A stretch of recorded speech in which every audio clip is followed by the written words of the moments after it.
अस्सलाम वालेकुम students, Kaif 6 MFA start करने जा रहे हैं। आज के लेक्चर में हम कुछ पढ़ेंगे नहीं, कुछ बातें करेंगे सब्जेक्ट के बारे में। सब्जेक्ट क्या है, इसके क्या क्या एरियाज़ हैं, किस एरिया की कितनी वेटेज है, थोड़ा देखेंगे सब्जेक्ट CA में है ही क्यों, इसके साथ और कनेक्टेड सब्जेक्ट्स क्या हैं, क्यों ये सब्जेक्ट लाया गया, क्यों एक सब्जेक्ट का नॉलेज इनफ नहीं है, हमें ये भी देखना चाहिए कि है क्यों, इससे डेवलप क्या करने जा रहे हैं आपके अंदर।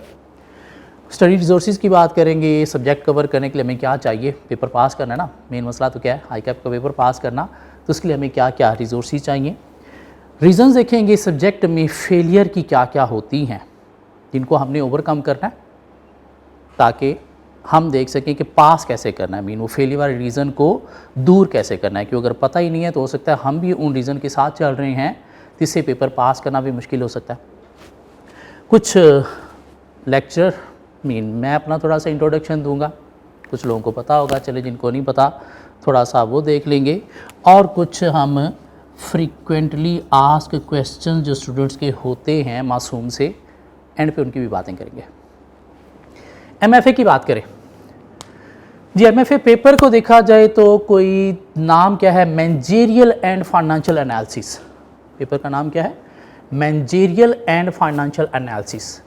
Managerial and financial analysis, this mean कि दो पार्ट्स में पेपर को डिवाइड किया गया है। एक मैनेजरियल एनालिसिस का पार्ट है और एक फाइनेंशियल एनालिसिस का पार्ट है। Managerial analysis and financial analysis.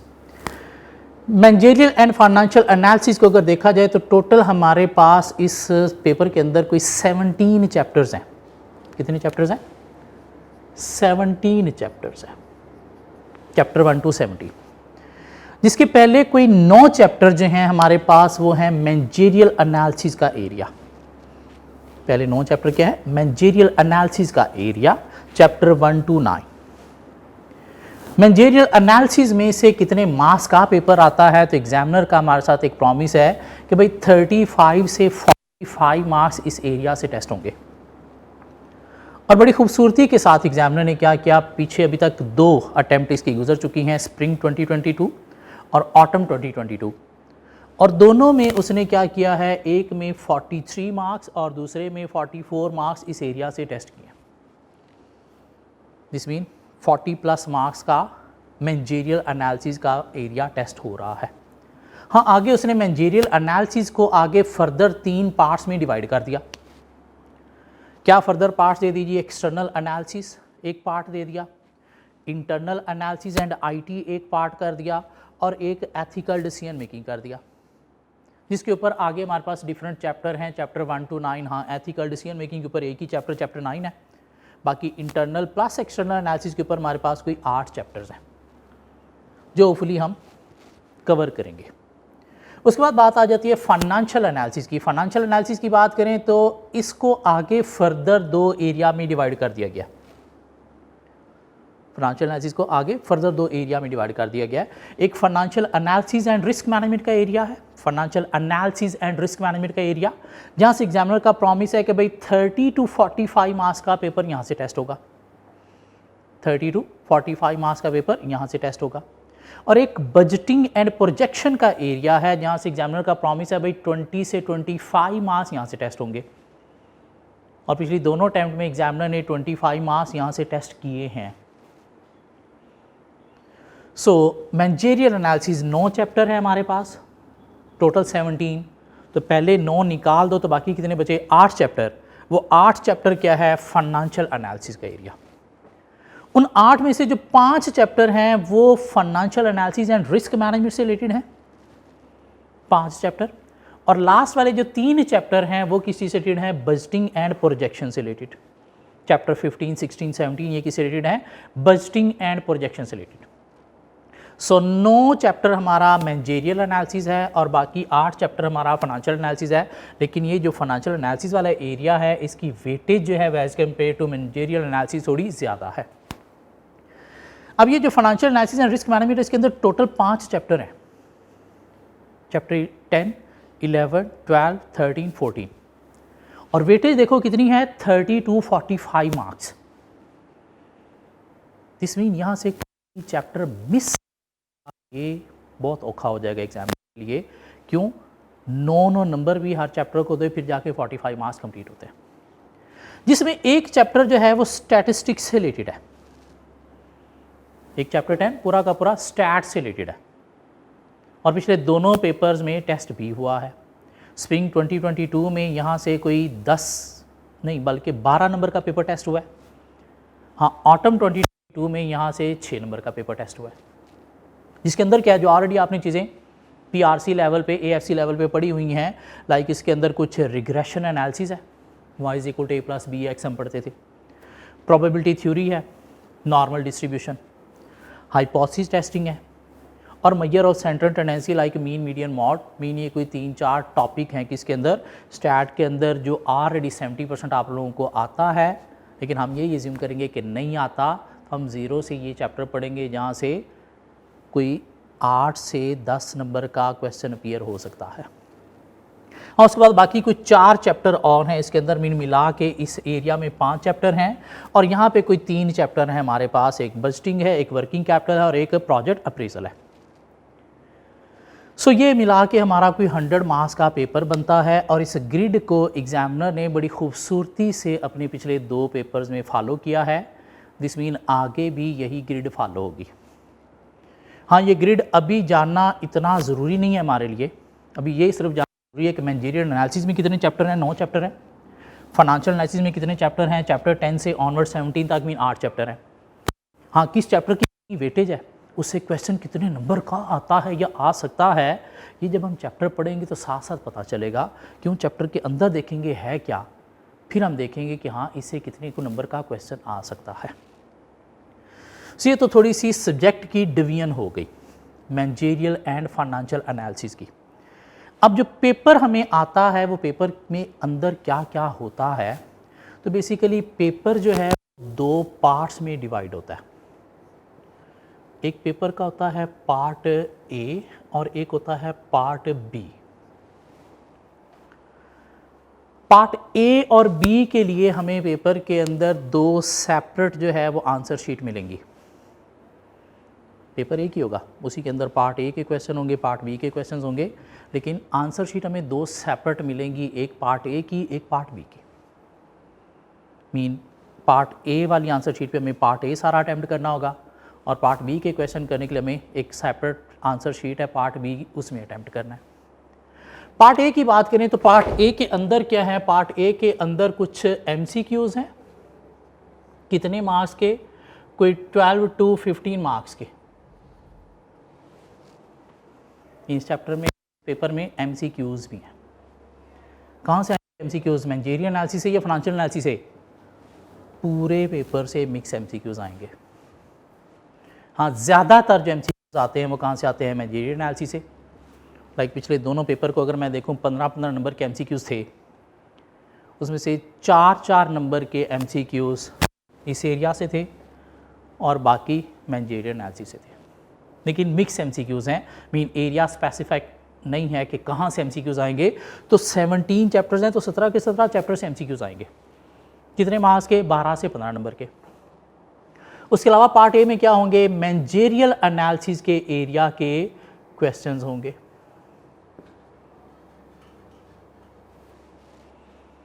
Mean long question होंगे, थ्योरी बेस्ड क्वेश्चन होंगे, जिसमें कुछ सिनेरियोज होंगे, आपको सिनेरियो को नॉलेज के अकॉर्डिंगली डील करके आंसर देना होगा। और उसके बाद पार्ट B की अगर हम देखें तो पार्ट B में जो है वो मेनली कहाँ से क्वेश्चन आ रहे हैं? फाइनेंशियल के एरिया से, जिसमें ज़्यादातर क्वेश्चन जो हैं वो क्या हैं? न्यूमेरिकल क्वेश्चंस आ रहे हैं। सो पेपर हमारा 100 मार्क्स का ही है। हाँ, पेपर अटैम्प्ट करने के लिए 2 आंसर शीट होंगी, पेपर एक ही होगा। उसमें part A part B paper के अंदर लिखा होगा कि पार्ट A के क्वेश्चन है, उसके बाद पार्ट B के क्वेश्चन है। हाँ, पार्ट A के क्वेश्चन आपको अटैम्प्ट करने के लिए एक सेपरेट आंसर शीट है और पार्ट B के लिए सेपरेट आंसर शीट है। पार्ट A में MCQs और मैनेजरियल के क्वेश्चन होंगे और पार्ट B में न्यूमेरिक क्वेश्चन होंगे फाइनेंशियल के एरिया से, ताकि स्टूडेंट कोई मसला ना हो पेपर के अंदर बैठे हुए 2 शीट्स मिल गई, अब करना क्या। सो MCQs पूरे सिलेबस से कंबाइन है, सिर्फ मैनेजरियल के नहीं है, मैनेजरियल प्लस फाइनेंशियल एनालिसिस के। ये कोई टोटल 17 चैप्टर्स हैं जिनको हमने कवर करना है। कब तक कवर करना है? हमारा ये जो सेशन है ये है स्प्रिंग 2023 के लिए, जो स्टार्ट होगा कब? 2 अक्टूबर 2022 को, और ये हमारा जो है वो सेशन जाएगा कहाँ तक? 31 जनवरी 2023 को, जिसमें हमारे पास कोई ऑलमोस्ट 100 लेक्चर्स होंगे, जिसके अंदर हमें क्या करना है? Whole syllabus with practice, with test, with revision, everything हमें कवर करना है। आपका जो पेपर है वो कब होगा जी? 2023 में। तो ये जो मंथ बिफोर एग्ज़ाम है हमारे पास, फरवरी का मंथ, इधर आप क्या करोगे? जस्ट रिवीजन करोगे और एक मॉक दोगे ताकि आप मार्च में जाके पेपर इजीली अटेम्प्ट करके इजीली पास कर सको। सो ये तो हमारी होगी थोड़ी पेपर की बात कि पेपर में है क्या। टोटल 17 चैप्टर्स हैं। मैनेजरियल एनालिसिस के 9 चैप्टर हैं और फाइनेंशियल एनालिसिस के हमारे पास 8 चैप्टर्स हैं। अब इसमें थ्योरी भी है और न्यूमेरिक भी है, थ्योरी भी है और न्यूमेरिक भी है। टोटल 17 चैप्टर्स हैं। अगर हम 17 चैप्टर्स में देखें क्या क्या थ्योरी है और क्या क्या न्यूमेरिक है, मीन कितने चैप्टर थ्योरी के हैं, कितने चैप्टर न्यूमेरिक के हैं, तो पहले 9 चैप्टर तो आपके पास टोटली थ्योरी है। चैप्टर 1 to 9 क्या है? इसके अंदर कोई न्यूमेरिक एरिया नहीं है, सब कुछ क्या है? थ्योरी है। स्टैट को हम कह देते हैं चलें जी न्यूमेरिक पार्ट है। इधर से चैप्टर 11 थ्योरी है, चैप्टर 13 पूरी थ्योरी है, मीन ये 2 चैप्टर भी कंप्लीट थ्योरी के हैं। सो 9 चैप्टर वो हैं। चैप्टर 11 और 13 टोटल हो गए 11 चैप्टर थ्योरी के। ये जो चैप्टर 16 है वर्किंग कैपिटल मैनेजमेंट, ये भी आधा थ्योरी है आधा न्यूमेरिक है। तो आउट ऑफ 17 अगर देखा जाए तो 11.5 मीन 11.5 चैप्टर जो है वो क्या है? थ्योरी है। हाँ, पीछे कितने बच गए? 11, 11.5 निकाल दो तो पीछे 5.5 चैप्टर न्यूमेरिक है। कौन कौन से? 17 न्यूमेरिक है, 15 न्यूमेरिक है, ये आधा न्यूमेरिक है, ये न्यूमेरिक है और 12 न्यूमेरिक है, 10 न्यूमेरिक है। 1 2 3 4 5 और आधा, ये मीन 5.5 चैप्टर क्या है? न्यूमेरिक एरिया है। और ये जो 5.5 न्यूमेरिक एरिया है, हर चैप्टर से क्वेश्चन आता ही आता है। थ्योरी के चूँकि चैप्टर ज़्यादा हैं तो इसलिए कुछ चैप्टर से हो सकता है क्वेश्चन नहीं आएगा, कुछ से आएगा। थ्योरी के जो स्पेशली पहले 9 चैप्टर हैं, इनमें से चैप्टर 7, 8, 9 ये बहुत ज़्यादा इंपॉर्टेंट चैप्टर हैं तीनों। मीन मैनेजरियल एनालिसिस के ज़्यादातर क्वेश्चन इन 3 चैप्टर से आते हैं। ज़्यादातर क्वेश्चन 7, 8, 9 में से आएंगे। हाँ, इधर 10 से ऑनवर्ड हर चैप्टर इंपॉर्टेंट है आपके लिए, हर चैप्टर इंपॉर्टेंट है। हाँ, चैप्टर 11 और चैप्टर 13 ये 2 चैप्टर ऐसे हैं जो पिछले 2 अटैम्प्ट में एग्जामिनर ने टेस्ट नहीं किए क्योंकि हैं ही थ्योरेटिकल। मीन इधर से न्यूमेरिक एरिया ही टेस्ट होता रहा है, लेकिन फिर भी इंपॉर्टेंट है। मीन हर चैप्टर आपके लिए क्या है? इंपॉर्टेंट है। कैसे हम लेके चलेंगे इस सब्जेक्ट को? ऑब्वियसली अक्टूबर, नवंबर, दिसंबर, अक्टूबर, नवंबर, दिसंबर, जनवरी, 4 मंथ्स में हमने कवर करना है। कैसे लेके चलेंगे? पहले न्यूमेरिक कवर करेंगे, पहले थ्योरी कवर करेंगे, तो हम न्यूमेरिक थ्योरी मिक्स लेके चलेंगे। मीन एक न्यूमेरिक का एरिया कवर क्या करेंगे, फिर एक थ्योरी का चैप्टर कोई एरिया कवर कर लिया करेंगे, फिर न्यूमेरिक में आ जाया करेंगे, फिर थ्योरी में आ जाया करेंगे, ताकि वो बोरियत फीलिंग जो है थ्योरी को लेके वो भी ना आए और काम इंटरेस्टिंगली चलता रहे। मीन न्यूमेरिक थ्योरी मिलजुल के हम चलाते जाएंगे। मीन पूरा वीक ही एक टॉपिक हमने स्टार्ट किया न्यूमेरिक, तो पूरा वीक न्यूमेरिक ही चलेगा। जब तक तो ख़त्म नहीं हो जाता तब तक हम नेक्स्ट टॉपिक स्टार्ट नहीं करेंगे। मीन पहले एक न्यूमेरिक एरिया कवर करेंगे, फिर कुछ थ्योरी कवर किया करेंगे, फिर वो थ्योरी के चैप्टर कवर करके फिर न्यूमेरिक का कोई चैप्टर कवर किया करेंगे। इस तरह से हम सिलेबस को लेके चलेंगे। एवरी वीक हमारा एक टेस्ट हुआ करेगा, एवरी वीक एक टेस्ट हुआ करेगा जो स्पेशली डिज़ाइंड टेस्ट हैं मेरे एग्जामिनेशन पेपर के पॉइंट ऑफ व्यू से। वो टेस्ट आप दिया करोगे। थ्रू आउट सिलेबस हमारे कोई 3-4 बड़े टेस्ट आएंगे, लाइक कोई असेसमेंट टेस्ट आ रहा है, कोई टर्म टेस्ट आ रहा है जिसके अंदर हम कोई थोड़े ज़्यादा चैप्टर जो है वो कवर किया करेंगे। हाँ, टेस्ट का सिलेबस टेस्ट से कोई 2 दिन पहले हम डिफ़ाइन कर लिया करेंगे कि किस चीज़ का टेस्ट देना है, तो वो आपको प्लान मिल जाया करेगा कि हाँ ये डे है जिस दिन टेस्ट होगा और किस चीज़ का टेस्ट होना है वो भी आपको बता दिया जाएगा। तो कोशिश करनी है आपने डेली का काम डेली करना है, एवरी वीक जो टेस्ट है ये मस्ट देना है, और यूँ जनवरी एंड तक मेरे साथ चलोगे तो पेपर 100% ईजीली कवर भी हो जाएगा और पास भी हो जाएगा। क्यों? जब कवर होगा तो पास हो ही जाना है। सो ये हमारा वे है इस सिलेबस को कवर करने का। टोटल 17 चैप्टर्स हैं, किस तरह से हम कवर करेंगे और कैसे चीज़ों को लेके चलेंगे। सो ये तो थोड़ी सी बातें होंगी। सब्जेक्ट का हमने इंट्रोडक्शन ले लिया। अब ये सब्जेक्ट है क्यों, ये सब्जेक्ट है ही क्यों सीए में, इस सब्जेक्ट के अंदर है क्या ऐसा, क्या ख्याल है ये सब्जेक्ट क्यों है और सब्जेक्ट के अंदर ऐसा है ही क्या। आपने कहीं पे बचपन में कोई 3 लेवल्स ऑफ मैनेजमेंट पढ़े होंगे। एक होता है strategic level,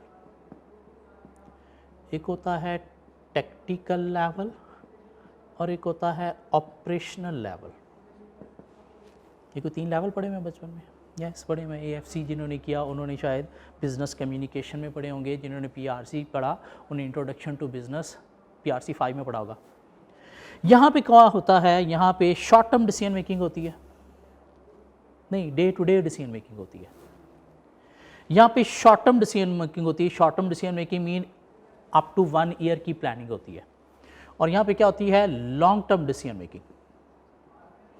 long term decision का मतलब क्या है, बिजनेस की स्ट्रैटेजीज जो हैं वो प्रिपेयर की जाती हैं,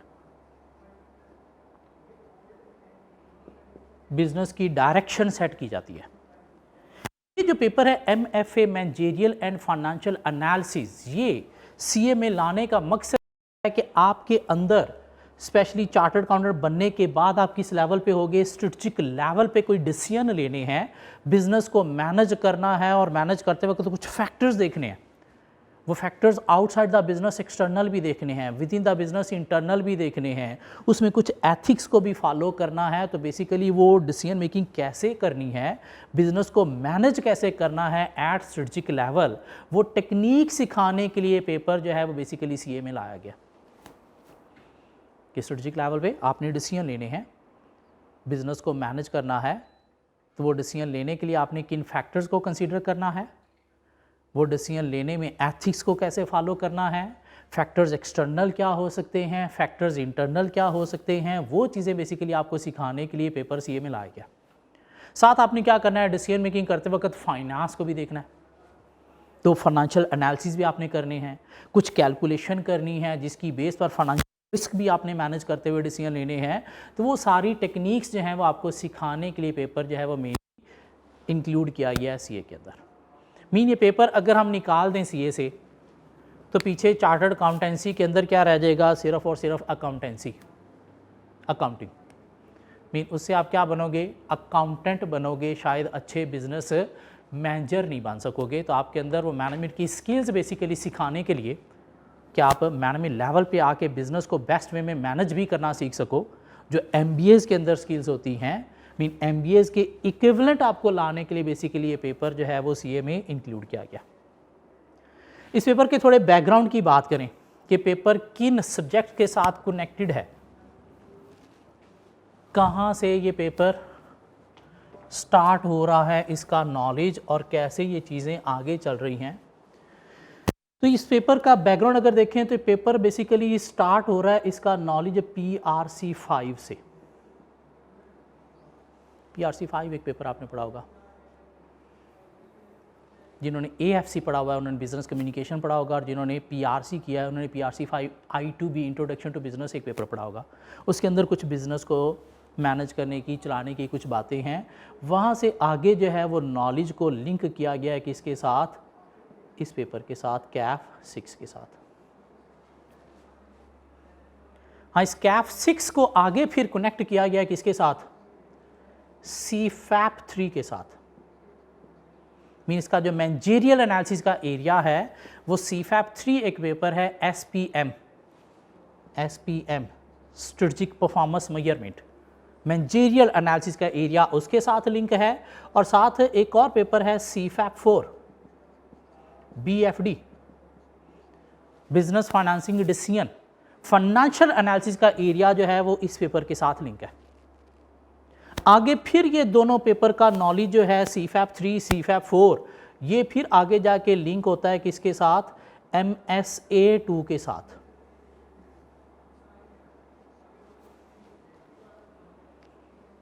मीन ये मैनेजरियल एंड फाइनेंशियल एनालिसिस, ये जो एक पेपर CAF 6 है इसका पीछे जो बेसिक है वो क्या है, PRC 5 है, इंट्रोडक्शन टू बिजनेस I2B। उसी नॉलेज को आगे ट्रांसफ़र किया गया थोड़ा CAF 6 में, थोड़ा बहुत नॉलेज और बाकी CAF 6। हाँ, CAF 6 का जो मैनेजरियल एनालिसिस का एरिया है वो लिंक किया गया CFAP 3 के साथ, और फाइनेंशियल एनालिसिस का एरिया जो है वो लिंक किया गया किसके साथ, CFAP 4 के साथ। और फिर आगे इन दोनों का नॉलेज कंबाइन करके एक बहुत बड़ा पेपर जहाँ पे 50 नंबर का भी एक क्वेश्चन आता है, वो क्या है, MSA 2 के साथ। अब इसमें अगर देखा जाए ये जो मैनेजरियल एनालिसिस का एरिया है ये कहाँ से आया है। इस पेपर से पहले ना CAF लेवल पे एक पेपर होता था BMBS business management and behavioural studies, mean 2022 से पहले इस पेपर की जगह पे CAF लेवल पे क्या होता था, BMBS एक पेपर। वो BMBS क्या था, जस्ट मैनेजरियल एनालिसिस वाला पार्ट था, उसके अंदर फाइनेंशियल वाला उसमें कोई बात नहीं थी, सिर्फ और सिर्फ मैनेजरियल एनालिसिस वाला पार्ट था। तो उस पेपर को ख़त्म करके CAF लेवल में ये पेपर CAF 6 MFA इंक्लूड किया गया। हाँ, वो जो मैनेजरियल एनालिसिस वाले पहले 8-9 चैप्टर्स हैं वो आप कह सकते हो कि BMBS की रिप्लेसमेंट है। मीन पहले 9 चैप्टर को अगर हम कह दें तो वो क्या है, BMBS की रिप्लेसमेंट है। लेकिन इसके अंदर जो नॉलेज आया है वो BMBS लेवल वाला नहीं, CA फाइनल वाला नॉलेज आया। हाँ, टेस्टिंग में कुछ क्वेश्चन अभी तक BMBS लेवल के हो रहे हैं, कुछ क्वेश्चन CA फाइनल लेवल के भी हो रहे हैं। मीन इस पेपर को आपने CAF लेवल नहीं, इसमें CA फाइनल लेवल के भी क्वेश्चन टेस्ट हो रहे हैं। हाँ, उसके बाद आगे हमारे पास फाइनेंशियल एनालिसिस का एरिया, तो उसमें एक ये चैप्टर बिल्कुल अनोखा सा इंक्लूड किया गया है, स्टैट का। हम बाकी फाइनेंशियल एनालिसिस की बात करें तो इसमें कुछ चैप्टर ऐसे हैं जो कॉस्ट एक पेपर होता था CAF 8 कॉस्ट, जो अब क्या बन गया है CAF 3। ये जो 3 चैप्टर हैं, चैप्टर 11, चैप्टर 15 और चैप्टर 17, 11, 15, 17, ये 3 चैप्टर पहले कॉस्ट का पार्ट होते थे। अब उसमें से ये 3 चैप्टर निकाल के इधर MFA में लाए आए हैं, और कॉस्ट का पेपर जो है वो क्या हो गया, थोड़ा शॉर्ट हो गया, और वो शॉर्ट होके क्या बना दिया गया है, CAF 8 की बजाय CAF 3 बना दिया गया। मीन ये 3 चैप्टर कहाँ से हैं, कॉस्ट से आए हैं। Chapter 11 sources of finance theory का चैप्टर है, चैप्टर 15 बजटिंग, और चैप्टर 17 प्रोजेक्ट अप्रेजल। इसलिए इनके जो पास्ट पेपर के क्वेश्चंस हैं वो हमें पास्ट के कॉस्ट के कवर करेंगे। हाँ, कुछ रिसेंट पास्ट पेपर हमारे पास 2 हैं, बाकी इनकी ज़्यादातर प्रैक्टिस हम से कवर करेंगे। कॉस्ट जो पुराना जिसका ये पार्ट था CAF 8 का, वहाँ से हम प्रैक्टिस करेंगे। अब ये 3 एरिया कॉस्ट से निकाल के, कॉस्ट क्या हो गया, छोटा पेपर हो गया, और उसे छोटा करके CAF 3 कर दिया गया, और ये 3 एरियाज MFA में इंक्लूड कर दिए गए। बाकी जो एरियाज़ हैं चैप्टर 12, चैप्टर 14, चैप्टर 16, ये तीनों चैप्टर बेसिकली CAF लेवल पे पहले कभी नहीं होते थे। ये तीनों topic, cost of capital 12, 14 financial risk management, और 16 वर्किंग कैपिटल, ये तीनों टॉपिक पार्ट हैं किसका, BFD का। हाँ, उनके बेसिक लेवल की कुछ बातें यहाँ पे CAF 6 में इंक्लूड कर दी गई हैं, बाकी थोड़ी हाई लेवल की बातें अभी भी BFD में हैं। मीन ये तीनों चैप्टर आप बेसिक यहाँ पे पढ़ोगे, बाकी उसका अपर लेवल जो है आप जाके BFD में पढ़ोगे। हाँ, बजटिंग जो है वो भी BFD में है, प्रोजेक्ट अप्रेजल जो है वो भी BFD में है। मीन कोई 5 एरियाज़ ऐसे हैं जो आप फाइनेंशियल एनालिसिस के BFD में पढ़ोगे। हाँ, ये एरियाज़ ऐसे हैं चैप्टर 1 to 9 वाले, ये आप कहाँ पे जाके पढ़ोगे, CFAP 3 SPM में जाके पढ़ोगे। मीन कुछ बेसिक नॉलेज इन दोनों पेपर का यहाँ पे इंक्लूड किया गया। क्यों? CFAP लेवल पे कोई हमारे पास 6 चैप्टर सब्जेक्ट्स हैं। CFAP 1 है अकाउंटिंग, उसके बाद टैक्स है, लॉ है, फाइनेंशियल बिजनेस मैनेजमेंट है, हमारे पास बिजनेस फाइनेंसिंग डिसीजन है। मीन बाकी जितने भी पेपर थे उनकी कोई उनकी बेसिक जो है वो कैफ लेवल पे थी। हाँ, ये एक पेपर ऐसा था जिसकी बेसिक कैफ लेवल पे नहीं थी। जिसकी बेसिक कैफ लेवल पे लाने के लिए क्या किया गया है, कैफ 6 को डिज़ाइन किया गया है। मीन इसके कुछ 4-5 एरिया रिलेटेड बेसिक जो है वो यहाँ पे इंक्लूड की गई है। सो ये तो हमने देख लिया जी सब्जेक्ट है क्या, पेपर क्या है, सब्जेक्ट क्यों है इसके अंदर, इसका बैकग्राउंड मीन्स के साथ बाकी कनेक्टेड पेपर्स क्या क्या हैं।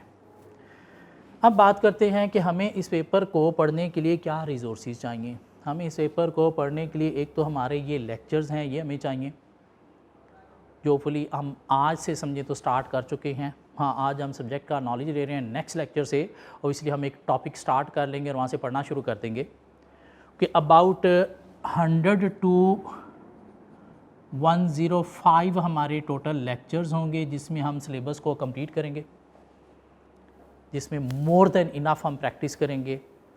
इंशाल्लाह इतनी आपको प्रैक्टिस करवाऊंगा कि इतनी प्रैक्टिस मार्केट में और कोई आपको नहीं करवा रहा होगा। टेस्ट हमारे होंगे एवरी वीक होंगे, टेस्ट के अलहदा से सेपरेट क्वेश्चन होंगे। और हमें इसके लिए स्टडी रिसोर्स में क्या चाहिए, बुक चाहिए। और बुक कौन सी चाहिए? मेरी अपनी एक बुक है जो मार्केट में अवेलेबल है, वो आपने लेनी है। इसके अंदर पूरा का पूरा MFA कंप्लीटेड है। ये इनफैक्ट हमारे पास ये बुक ही खुली हुई है, ये आगे उसके पेजेस नंबर लिखे हुए हैं कि ये हमने सारे के सारे चैप्टर कहाँ पे कवर करेंगे। अपनी हमारी बुक है, कहाँ से मिल सकती है?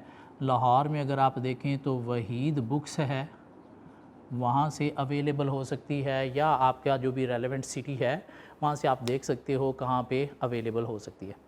अदरवाइज लाहौर में वहीद बुक्स आपको डिलीवर भी करेगा। इसके अलावा हमें क्या चाहिए होगा? इसके अलावा हमें कोई और स्टडी रिसोर्स नहीं चाहिए। अगर चाहिए होगा तो मैं आपको खुद प्रोवाइड करूँगा पोर्टल पे। ठीक हो गया? सिर्फ एक बुक चाहिए और लेक्चर चाहिए।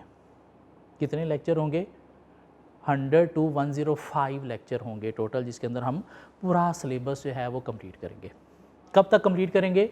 डेडलाइन है हमारे पास 31 जनवरी कंप्लीट करना है। क्यों? मार्च 2023 में आपने पेपर देना है, इसलिए 31 जनवरी तक हम कंप्लीट करेंगे। करते हैं सब्जेक्ट में स्टूडेंट फेल क्यों होते हैं? इस सब्जेक्ट में स्टूडेंट फेल क्यों होते हैं? ताकि वो रीज़न हमने अपने साथ अटैच नहीं करनी, क्योंकि अगर अपने साथ अटैच की तो फिर मुश्किल हो जाएगा। अभी इसे पता होना चाहिए कि हाँ ये मसले हैं जो हमने क्या करने हैं, दूर करने हैं। Lack of concept, paper fail क्यों होता है? कॉन्सेप्ट नहीं है, जिसकी वजह से ओबियसली MCQs तो आपसे अटैम्प्ट होंगे ही नहीं। इवन जो बड़े क्वेश्चन हैं यहाँ पे रट्टा बहुत कम है इस पेपर के अंदर। आपको तो कोई 5 को नंबर का शायद कोई रटा आ जाए पेपर के अंदर, अदरवाइज अभी तक कोई रटा बेस्ड क्वेश्चन यहाँ पे नहीं आया। कॉन्सेप्चुअल क्वेश्चन है, सिनेरियो बेस्ड है, न्यूमेरिकल है। ठीक है? और कॉन्सेप्ट कैसे मिलेगा? उसके लिए आपको रेगुलर बेसिस पे क्लासेस अटेंड करना होगी। रेगुलर बेसिस पे क्लासेस अटेंड करना होगी, ना सिर्फ क्लास अटेंड करना होगी, साथ डेली का काम डेली आपको करना होगा। 1 घंटा 10 मिनट से 1 घंटा 20 मिनट तक की हमारी क्लास हुआ करेगी डेली बेसिस पे। 1 घंटा 10 मिनट से 1 घंटा 20 मिनट तक की हमारी जो है वो क्लास हुआ करेगी डेली बेसिस पे। और इस क्लास को कवर करने के लिए आपको डेली बेसिस पे कोई 2 आवर्स जो है वो होमवर्क रिक्वायर होगा, जिसमें आपको कुछ क्वेश्चंस दिए जाएंगे जो आपने रिटर्न अटेम्प्ट करना होंगे। न्यूमेरिक एरिया की प्रैक्टिस के लिए कुछ क्वेश्चन दिए जाएंगे, और इसलिए हमने जो क्लास में क्वेश्चन कवर किए हैं वो आपको जाके एक दफ़ा खुद से कवर करना होंगे। कुछ चीज़ें लर्न करने वाली होंगी। मीन क्लास के अलावा आपको डेली 2 घंटे जो है इस सब्जेक्ट को पढ़ने के लिए चाहिए। मीन यूँ कहो कि ये सब्जेक्ट अगर इसी अटैम्प्ट में पास करना है तो आपको 3 घंटे डेली चाहिए।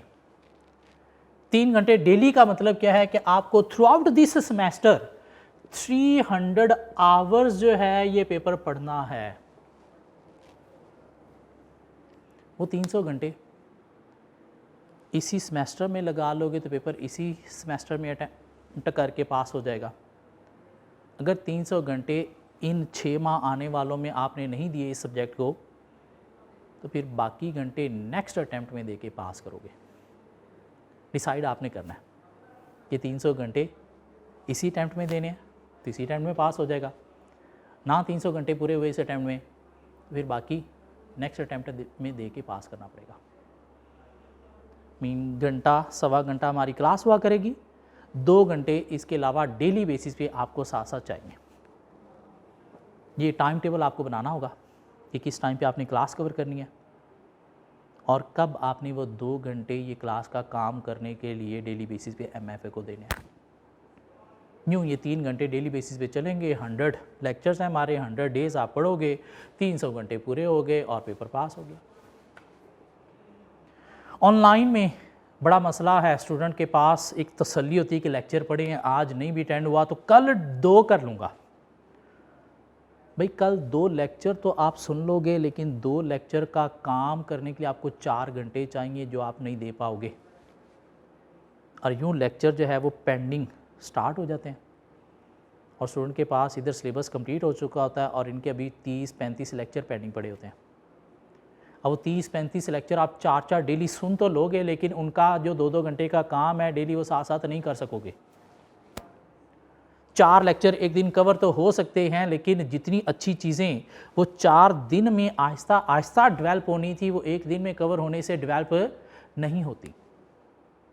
इसलिए प्लीज़ कोशिश करनी है डेली का लेक्चर डेली कवर होना चाहिए और लेक्चर के अलावा जो 2 घंटे आपको चाहिए इस सब्जेक्ट को पढ़ने के लिए, प्रैक्टिस के लिए, लर्न करने के लिए, प्लीज़ वो ऑनेस्टली आपको देने हैं, पेपर इसी टाइम में पास हो जाएगा। सो रीज़न फॉर फेलियर क्या है? Lack of concept. Lack of concept क्या है कि जब आपने लेक्चर कवर किया है, ये 2 घंटे नहीं दिए, कॉन्सेप्ट अच्छा बिल्टअप नहीं हुआ, मीन प्रैक्टिस करनी थी, क्वेश्चन के ऊपर अप्लाई करना था, वो नहीं हुआ, आपने रेगुलर बेसिस पे लेक्चर कवर नहीं किए। तो दूसरा रीज़न क्या है? सिलेबस कवरेज के कुछ स्टूडेंट जो है वो एंड पे जब सिलेबस काफ़ी सारा पाइल अप हो जाता है तो फिर देखते हैं ग्रिड क्या थी, वो अच्छा इस एरिया के इतने मार्क्स हैं, इस एरिया के इतने मार्क्स हैं, तो अगर हम ये एरिया छोड़ दें और ये इतना करके चले जाएं तो शायद पेपर पास हो जाएगा। तो ये बहुत बड़ी बेवकूफ़ी है। CA का अब कोई भी पेपर ऐसा नहीं है जिसको आप सिलेक्टिव स्टडी पे पास कर सको।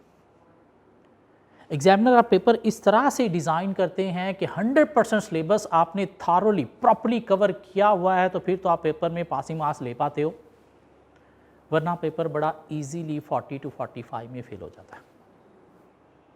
जैसे प्लीज़ 17 चैप्टर्स हैं, किस चैप्टर को कितनी वेटेज देनी है, किस चैप्टर पे कितना टाइम लगाना है, ये मैं अच्छी तरह से जानता हूँ, तो आपको उसके अकॉर्डिंगली चलना है। हाँ, जहाँ पे वेटेज इतनी ज़्यादा नहीं है, जहाँ पे टाइम कम लगाना है, वहाँ पे हम कम टाइम लगाएंगे, लेकिन जहाँ पे हमें ज़्यादा टाइम लगाना है, क्यों कॉन्सेप्ट बिल्डअप करने हैं हमें, उसमें टाइम लगता है, तो उसको हमें उतना टाइम देना पड़ेगा। मीन रेगुलर क्लासेस अटेंड करना पड़ेंगी, ये मसला भी रिजॉल्व हो जाएगा। मीन ये दोनों मसले किसके साथ हैं? रेगुलरिटी के साथ हैं। तीसरी बड़ी प्रॉब्लम क्या है? Lack of practice. Enough practice नहीं की होती। एक कॉन्सेप्ट से रिलेटेड एक ही क्वेश्चन प्रैक्टिस करके स्टूडेंट पेपर में जा रहे होते हैं, नहीं, उससे रिलेटेड 4-5 क्वेश्चन एटलीस्ट अच्छे प्रैक्टिस होने चाहिए एग्जाम लेवल के।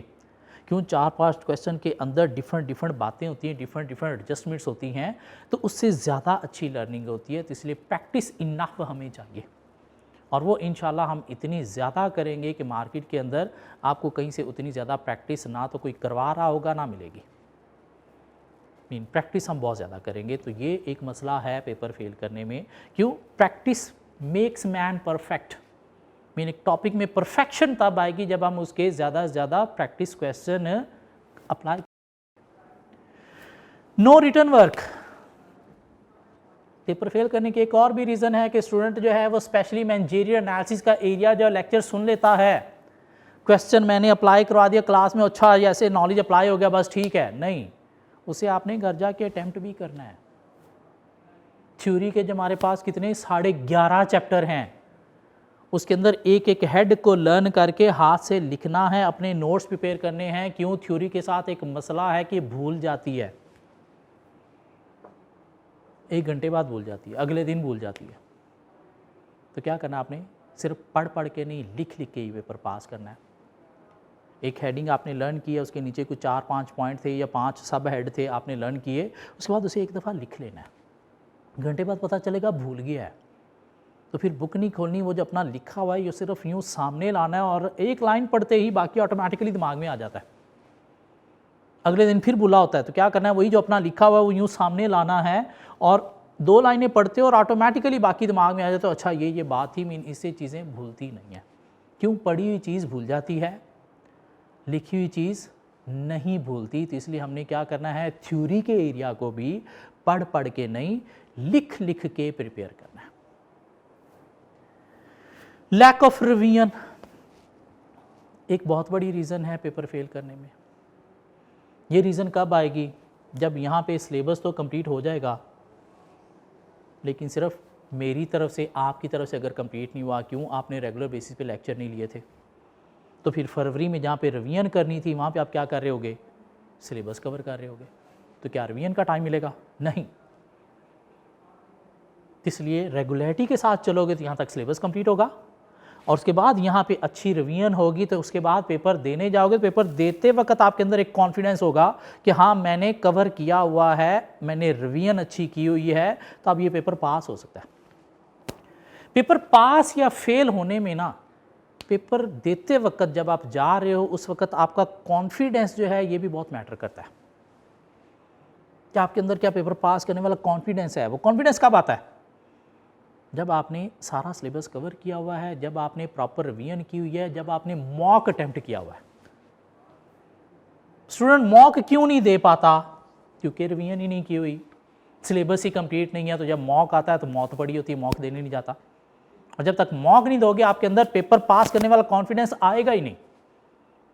और जब पेपर देने जा रहे हो तो आपके अंदर पास करने वाला कॉन्फिडेंस ही नहीं है, अंदर अंदर ही एक डर है। और ये जो डर है ये पेपर के अंदर बैठे हुए आपके सेंसेस को वीक कर देता है और इससे आप वो 3 घंटे की परफॉर्मेंस अच्छी नहीं दे पाते और पेपर फेल कर बैठते हो। इसलिए आपको क्या करना है, रिवीजन अच्छी करके जानी है ताकि पेपर में जाते वक्त कॉन्फिडेंस होना चाहिए पास करने वाला। फिर जाके पेपर दोगे, सेंसेस प्रॉपर्ली काम करेंगे, पेपर फेल हो ही नहीं सकता। ये कुछ रीज़न्स हैं मोटी मोटी जो इस पेपर में स्टूडेंट्स को फेल करवाती हैं। टिप्स एंड टेक्निक्स क्या हैं पेपर को पास करने की? तो टिप्स एंड टेक्निक्स क्या हैं भाई? रेगुलर बेसिस पे क्लासेस लेना, एवरी वीक एक टेस्ट है वो देना, सब कुछ कंप्लीट हो गया। इधर सिलेबस कंप्लीट हुआ, आपका भी साथ कंप्लीट हुआ, आपने इधर आके रिवीजन की और रिवीजन करने के बाद पेपर देने जाओगे, पास हो जाएगा। तो सिंपल टेक्निक क्या है? रेगुलर बेसिस पे क्लास अटेंड करना और उसका एक टाइम टेबल बनाना। आज एक काम करना है, एक कॉपी पेन उठाना है, एक कॉपी और एक पेज उठाना है और उस पेज के ऊपर आपने क्या करना है, अपना आने वाले 6 माह जो आपने फॉलो करना है वो एक टाइम टेबल लिखना है। क्या लिखना है कि आपने किस सब्जेक्ट को क्लास किस टाइम पे अटेंड करनी है और किस सब्जेक्ट को कवर करने के लिए, होमवर्क के लिए आपने कितना टाइम कब देना है। लेकिन इस शेड्यूल के अंदर सबसे पहली चीज़ जो आपने मेंशन करनी है ना, वो मेंशन करना है अपना स्लीप टाइम, कि मैंने सोना कितने बजे और उठना कितने बजे है। क्यों? जब तक ये मैनेज नहीं होगा दुनिया की कोई चीज़ आपसे मैनेज नहीं होगी। सबसे पहले क्या? स्लीप टाइम मैनेज करना है। बेस्ट स्लीप टाइम मेरी नज़र में अगर देखो तो वो क्या है, रात को 10 बजे सो जाओ और उसके बाद उठना है कितने बजे उठना है, 5 बजे उठना है, 6 बजे उठना है, ये आप पे डिपेंड करता है। क्यों? यही एक बेस्ट स्लीपिंग टाइम भी है, यही आपकी सेहत के अच्छा रखने के लिए भी बेस्ट स्लीपिंग टाइम है। अगर ये आपसे मैनेज हो गया ना तो आपसे हर चीज़ मैनेज हो जाएगी। अगर ये चीज़ मैनेज नहीं हुई तो कोई चीज़ मैनेज नहीं होगी। और प्लीज़ कोशिश करनी है अपना स्लीप टाइम 9 बजे रखना है, 10 बजे रखना है, 12 बजे रखना है। ये वो टाइम होना चाहिए जिस टाइम पे वाकई ही आप अपना मोबाइल छोड़ सकते हो। कुछ लोगों की मजबूरियाँ होती है ना, रात को घर से कॉल आना होती है तो मोबाइल नहीं आप बंद कर सकते, छोड़ सकते। तो ये टाइम वो रखना है जहाँ पे आप मोबाइल छोड़ सकते हो और सबसे पहले अपना स्लीप टाइम मेंशन करना है और फिर आपने लिखना है जी आपने सब्जेक्ट सपोज अगर 3 हैं, 2 हैं, 4 हैं तो किस सब्जेक्ट की क्लास आपने किस किस टाइम पे लेनी है। इसके अलावा आपने उस सब्जेक्ट को सपोज जिसे 2 घंटे देने हैं तो 2 घंटे कब देने हैं और इस शेड्यूल को कोशिश करनी है फॉलो करना है थ्रू आउट दिस सेशन। और अगर ये फॉलो हो गया तो ये अटैम्प्ट आपकी सक्सेसफुल होगी। अगर ये नहीं बनाओगे तो 6 माह ट्राई करके देख लो, अगले 6 माह फिर ये बना लेना। मैं तो आपको गाइड कर सकता हूँ कि कैसे ये 6 माह को सक्सेसफुल बना के आप 3-4 पेपर पास कर सकते हो। लेकिन ज़्यादा ज़रूरी मैनेज करना क्या है, अपना स्लीप टाइम। ये पहले मैनेज करना है, बाकी चीज़ें ऑटोमेटिकली मैनेज हो जाएंगी। यहाँ तक कुछ बातें हो गई, सब्जेक्ट की बात हो गई, सब्जेक्ट क्यों है, स्टडी रिसोर्सेज हमने डिस्कस कर लिए, फेलियर की रीज़न कैसे पास करना है वो भी हमने देख लिया। अब अगर मैं अपनी बात करूं तो मेरा नाम ज़ियाउल हक, थोड़ा सा बड़ा हुआ तो घर वालों ने एक स्कूल में दाखिल करवा दिया, वहाँ से मैंने मैट्रिक किया। मैट्रिक के बाद मैंने आईकॉम किया, आईकॉम के बाद मैंने बीकॉम किया।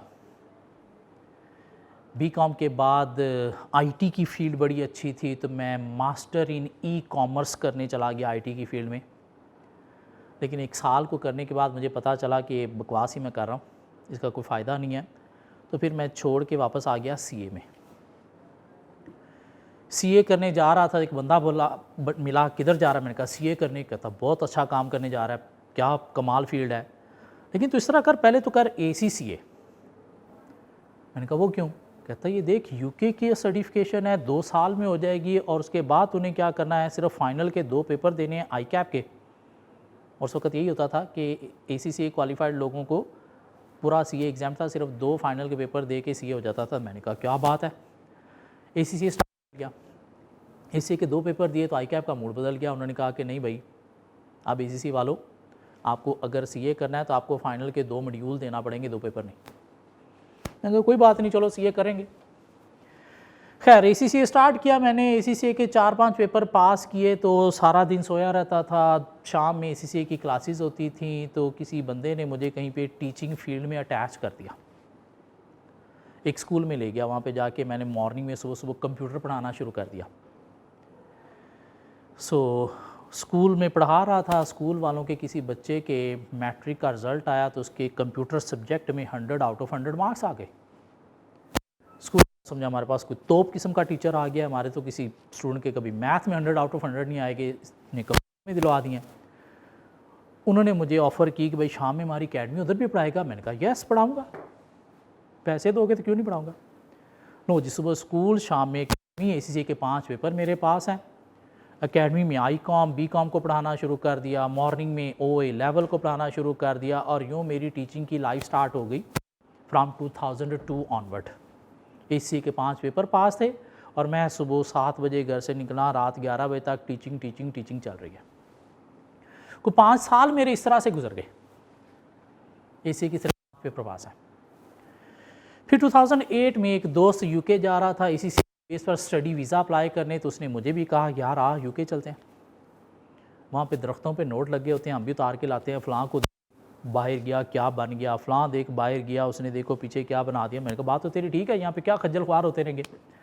खैर स्टडी वीज़ा अप्लाई किया, UK चला गया 2008 में।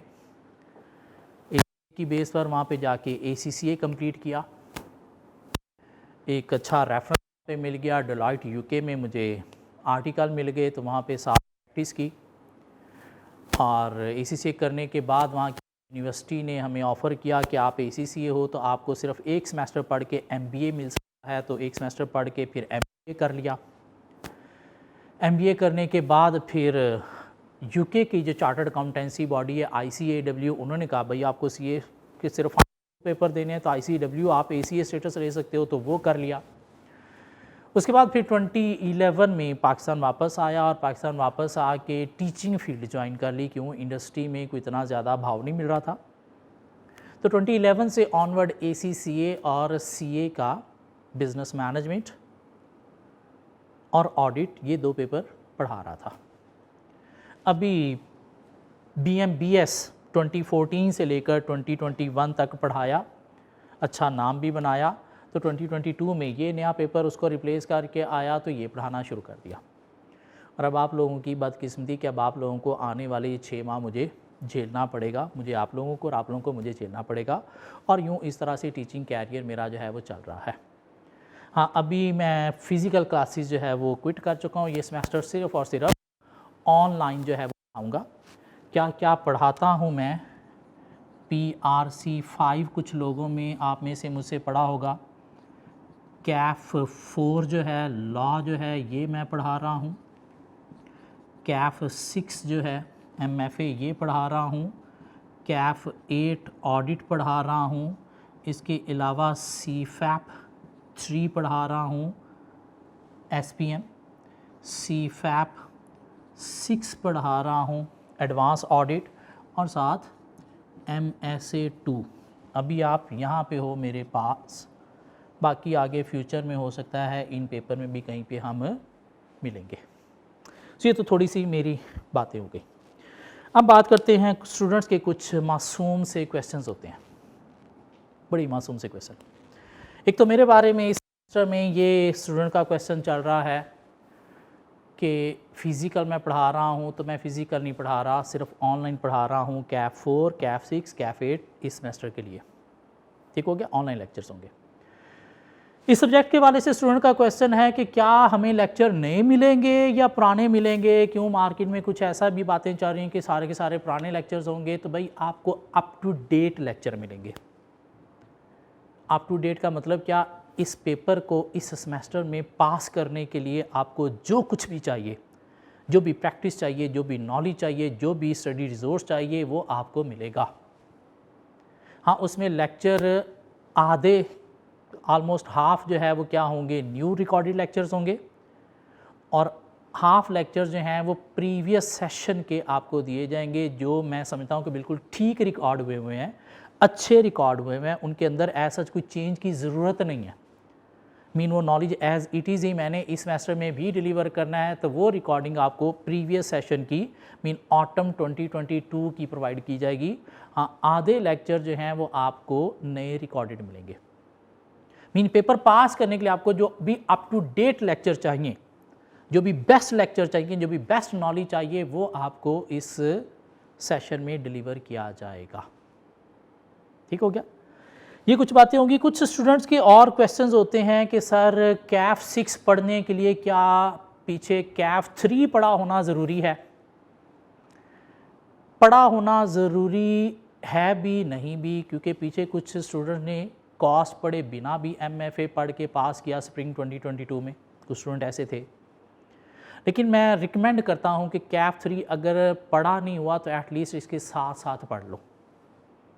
मीन CAF 3 का थोड़ा नॉलेज होना चाहिए। सिर्फ एक चैप्टर है बजटिंग का, चैप्टर 15, जिसके अंदर थोड़े से कॉस्ट के कॉन्सेप्ट चाहिए, अदरवाइज़ किसी और चैप्टर में कॉस्ट ज़रूरी नहीं है। हाँ, बजटिंग के लिए मैं कहता हूँ कि थोड़ा कॉस्ट का कॉन्सेप्ट चाहिए, नहीं भी होगा फिर भी गुजारा हो जाएगा। लेकिन प्रेफरेबल है कि आप क्या करो, CAF 3 साथ पढ़ लो, उसे स्किप करके CAF 6 में नहीं आओ। मीन पहले पढ़ा हुआ तो अच्छी बात है, अदरवाइज साथ पढ़ लो। ठीक हो गया। पेपर कितने रखने चाहिए, स्टूडेंट का ये भी क्वेश्चन है कि एक अटेम्प्ट में हमें कितने पेपर देने चाहिए। तो एक अटेम्प्ट में मैं कहता हूँ कि आपको 3 पेपर्स देने चाहिए।